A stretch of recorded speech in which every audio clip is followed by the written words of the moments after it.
In 1994, a small island did what no Asian giant had done before. Sri Lanka's national airline, Air Lanka, made history.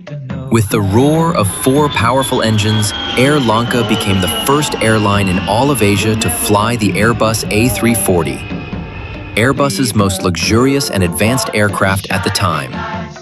It wasn't just a plane. It was a statement. A statement that Sri Lanka was ready for ultra-long-haul luxury. From Colombo to London to Tokyo, non-stop, the A340 carried a nation's pride across oceans. And that first aircraft, delivered in 1994, named City of Colombo, piloted by the legendary Captain Chira Fernando. For over 2 decades, these birds ruled the skies, until they took their final bow in 2016. But history remembers. The first in Asia was Air Lanka.